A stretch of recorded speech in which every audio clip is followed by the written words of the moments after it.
মালা জন্মগতভাবে অন্ধ। মালার মা বাবা খুব কষ্ট করে মালাকে নিয়ে জীবন কাটায়। তাদের ছোট একটা কুঁড়ে ঘর। মালার বাবা দিনমজুরের কাজ করে। একদিন সকালে মালার বাবা রহিম কাজে যাওয়ার সময় মালাকে বলল, মা মালা, আমি কাজে গেলাম। আজকে একটু বেশি সময় কাজ করব মা। তোর মা কোথায় গেল? দেখতে পাচ্ছি না যে। বাবা, মা নদীর ঘাটে গেছে জল আনতে, এক্ষুনি চলে আসবে। তুমি না হয় আর একটু অপেক্ষা করো। ঠিক আছে মা, তুই সকালে খেয়েছিস মা? না বাবা, মা বলেছে মা এসে আমাকে খাইয়ে দেবে। তোর মা তো এখনো আসছে না। দাঁড়া, আমি গিয়ে দেখি কি আছে ঘরে। বলেই রহিম ঘরের ভিতর চলে গেল খাবার আনতে। কিন্তু ঘরে কোনো খাবার ছিল না। তা দেখে রহিম বলল, এ কি, ঘরে তো কোনো খাবার নেই। আমার মেয়েটাকে কি খেতে দেব? এই কথা বলতে বলতেই রহিমের বউ রূপা চলে এলো নদীর ঘাট থেকে। কি রে মা, তুই এখনো এইখানে বসে আছিস ঠান্ডার মধ্যে? তোর ঠান্ডা লেগে যাবে তো। মা, বাবা আমার জন্য খাবার আনতে ঘরে গিয়েছে। বাবা আমাকে খাইয়ে দেবে, তাই আমি এখানে বসে আছি। মালা কথাগুলো বলতে বলতেই রহিম ঘর থেকে বের হয়ে এলো। রহিমকে দেখে রূপা বলল, তোর বাবা হয়তো খাবার খুঁজে পায়নি, আমি এক্ষুনি তোদের জন্য খাবার নিয়ে আসছি। রূপা ঘরের ভিতর চলে গেল। রূপার পেছন পেছন রহিমও ঘরে গেল। রহিম রূপাকে বলল, ঘরে তো কোনো খাবার নেই, তুমি কিভাবে মেয়েকে খাবার দেবে? ঘরে অল্প একটু চাল আছে, আমি নদী থেকে একটা মাছ এনেছি, আমি এক্ষুনি রান্না করে দিচ্ছি, একটু অপেক্ষা করো। ঠিক আছে।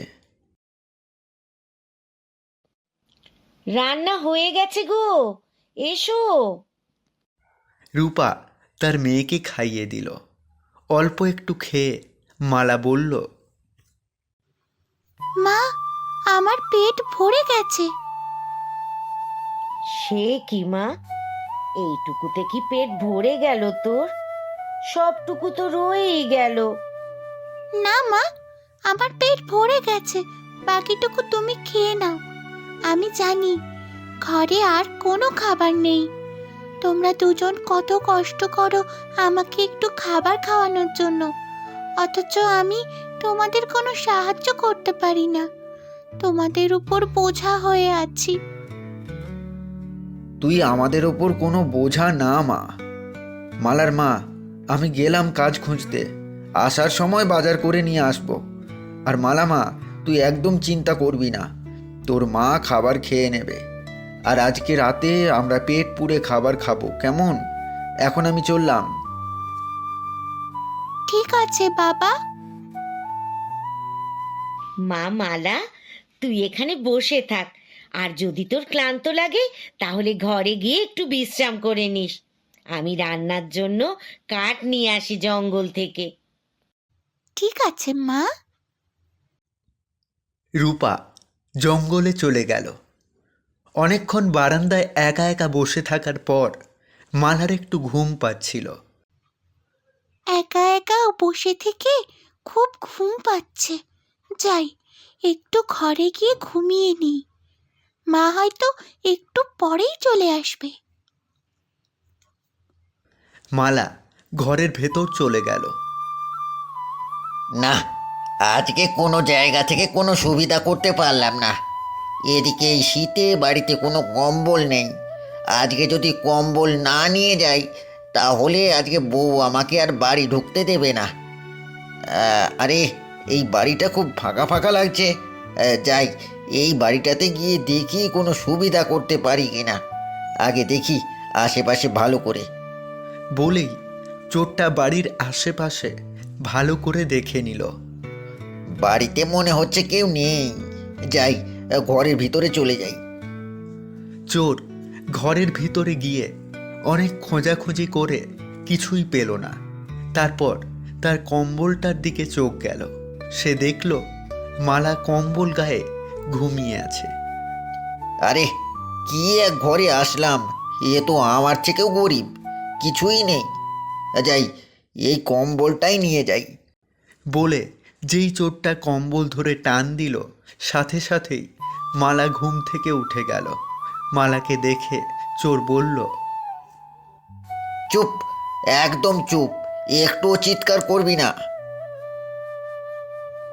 কে তুমি? কে? আমার গায়ের উপর থেকে কম্বলটা সরিয়ে দিলে কেন? কে তুমি? আমি তোর কম্বলটা নিয়ে যাচ্ছি, তুই একদম কাউকে কিছু বলবি না। যদি কাউকে আমার কথা বলিস তো তোকে আমি মেরে ফেলবো। আমি কেমন করে তোমার কথা বলবো? আমি তো তোমাকে চিনতেই পারবো না, আমি যে অন্ধ।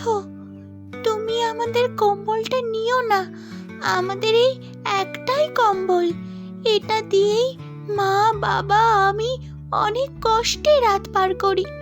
তুমি এটা নিয়ে গেলে আমাদের খুব কষ্ট হবে, তুমি এটা নিও না দয়া করে। তুই অন্ধ? দূর, আগে বলবি না। আমি আরো দাঁড়িয়ে দাঁড়িয়ে সময় নষ্ট করছি। তোরা রাতে কষ্ট করিস কি না করিস সেটা আমার দেখার বিষয় না। আমার কম্বল দরকার, তাই আমি নিয়ে যাচ্ছি। বলেই চোরটা কম্বল নিয়ে চলে গেল। আর মালা বসে বসে কাঁদতে লাগলো।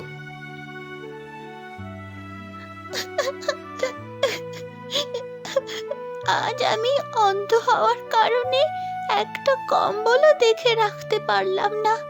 এই শীতের মধ্যে মা বাবা কত কষ্টই না করে আমাকে খাবার এনে দিচ্ছে, তার উপর আজকে চোর কম্বলটাও নিয়ে গেল। এই শীতে কেমন করে থাকবো?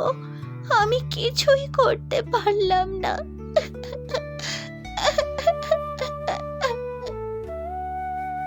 মালা যখন কাঁদছিল তখন একটা ফকির এলো। মালাকে কাঁদতে দেখে ফকির বলল, কি হয়েছে মা, তুমি কাঁদছো কেন? কে আপনি? আপনাকে দেখতে পাচ্ছি না, আমি যে অন্ধ। আমি ফকির, তোমার কি হয়েছে তুমি আমাকে বলো, তুমি কাঁদছো কেন? আমরা খুব গরিব, আমাদের একটাই কম্বল ছিল। অনেক কষ্ট করে মা বাবা আমাকে খাবার এনে দেয়, কিন্তু এক চোর এই শীতের মধ্যে এসে আমাদের কম্বলটাও নিয়ে গেল। আমাদের আর সেই সামর্থ্যও নেই যে আরেকটা কম্বল কিনবো। এই শীতের মধ্যে আমরা কেমন করে থাকবো? আমি আজ অন্ধ বলে মা বাবাকে একটু সাহায্যও করতে পারলাম না, একটা কম্বলও দেখে রাখতে পারলাম না। ঠিক আছে মা, তুমি কেঁদো না, আমি দেখছি কি করা যায়। কিন্তু তার আগে আমার খুব খিদে পেয়েছে, কোনো খাবার আছে কি? হ্যাঁ, অল্প একটু খাবার আছে, মা রেখে গিয়ে বলেছিল আমার খিদে পেলে আমি যেন খেয়ে নিই। কিন্তু আপনি যখন ক্ষুধার্ত, আমি আপনাকে খাবারটা দিচ্ছি। বলেই মালা ভেতর থেকে খাবার এনে ফকিরকে দিল। ফকির খাবারটা খেয়ে বলল, তুমি অনেক উদার মনের মানুষ মা, তুমি নিজে কষ্ট করে ক্ষুধার্ত থেকে আমাকে খাবার দিয়েছো।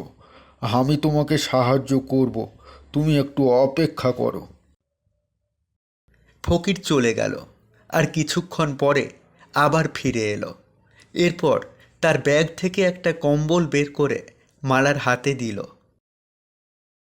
এই নাও মা, এই শীতে তোমাদের আর কষ্ট হবে না। আরে, এ তো দেখছি একেবারে নতুন কম্বল, আর আমিও চোখে দেখতে পাচ্ছি। এটা কিভাবে সম্ভব? এটা তুমি তোমার উদার মানসিকতার জন্য পুরস্কার হিসেবে পেয়েছো মা। তুমি খুব ভালো, আজ থেকে তোমাদের আর কোনো অভাব, কোনো দুঃখ কষ্ট থাকবে না। কথাটা বলে ফকির হাওয়ায় মিলিয়ে গেল। রূপা বাড়ি এসে মালাকে ডাক দিল। সেই সাথে রহিমও চলে এলো। মালা, ও মালা, কই তুই মা? আমি এখানে মা। মা, তুমি দেখতে খুব সুন্দর। সে কি, তুই কেমন করে দেখতে পাচ্ছিস মা? তোর চোখ কি তবে ভালো হয়ে গেল? হ্যাঁ বাবা, হ্যাঁ মা, আমি তোমাদের দুজনকেই দেখতে পাচ্ছি। তোমরা দুজন খুব সুন্দর। আমি তোমাদের অনেক ভালোবাসি। কিন্তু এই আশ্চর্য ঘটনা কেমন করে ঘটলো? মালা সমস্ত ঘটনা তাদের দুজনকে খুলে বলল। আমি বাজার থেকে আসার সময় এক চোরকে দেখেছি, রাস্তায় শুয়ে অন্ধ হয়ে কাঁদছে আর বিলাপ করছে। আর কোনোদিন সে চুরি করবে না এসব বলছে। তাহলে ওই চোরটাই সেই চোর যে তোর কাছ থেকে কম্বলটা নিয়ে গিয়েছিল। দেখলি মা, কারো ক্ষতি করলে সেটা নিজের ওপর এসেই পড়ে। তাই কখনো কারো ক্ষতি করবি না, বরং তোর অল্প কিছু থাকলে সেটা দিয়েই উপকার করবি। ঠিক আছে বাবা, আমি তোমার এই উপদেশ সব সময় মনে রাখবো। এরপর থেকে রহিম আর রূপার সংসারের সব অভাব দূর হয়ে গেল। তারা সুখে শান্তিতে বসবাস করতে লাগলো।